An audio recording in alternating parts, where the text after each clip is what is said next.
So now that we have our data for all four sides of Testudo, it's time to turn that data into point clouds and then concatenate those point clouds into a final holistic point cloud covering all of Testudo.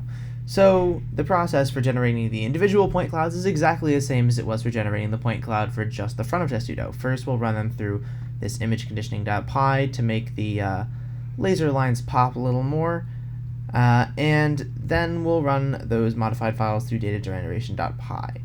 And this will give us our 4 different point clouds for the front, back, left, and right side. Now to concatenate those files, we're going to move over to MATLAB.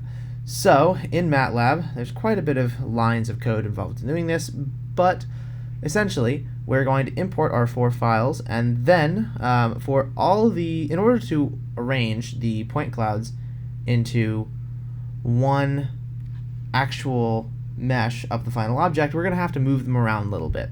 And so that's going to consist of using these rotation matrices as defined here, with the angles specified over here in order to rotate the 3 sides, and then some translation vectors in order to move the now rotated point clouds into position.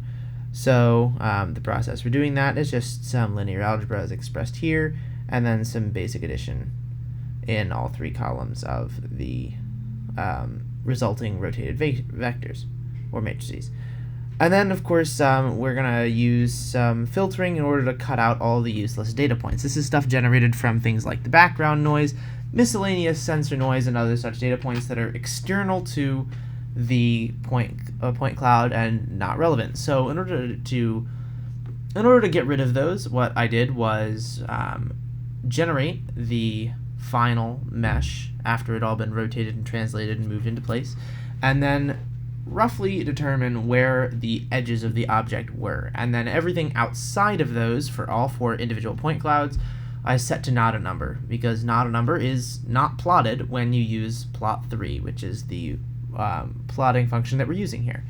So all of these points that are off in the middle of nowhere, those are no longer going to be plotted in any way. So after that, all we really do is set our 4 individual point clouds, or our 4 individual XYZ coordinate sets, and then we're going to plot all of them collectively.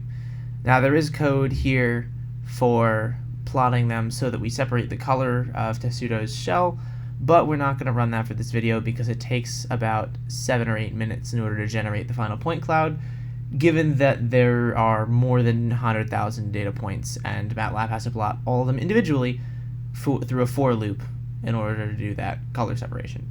So we'll just show the final point cloud of Testudo. So as you can see, the base of Testudo generated fairly well. It's pretty well defined. You can definitely see the step in the bottom of the statue, but the top of it has some issues with that bronze and dark patina as we mentioned before. We did do the image processing, of course, with all these files, but it doesn't seem like that was quite enough to generate a very solid view of Testudo. As you can see, there's a little hole in his back right about where his shell becomes more or less flat. And that's partially an issue of the scattering coefficient of that shell, but it's also an issue of the fact that the shell is reflective, and unfortunately with our tripod mounting and the fact that we're scanning from the side, it's pretty impossible to get a very good return from the top of a shell simply due to the angle of inclination of the laser beam when it contacts the shell. Nonetheless, all things considered, this is a pretty solid point cloud of Testudo, and you can at least tell what it is.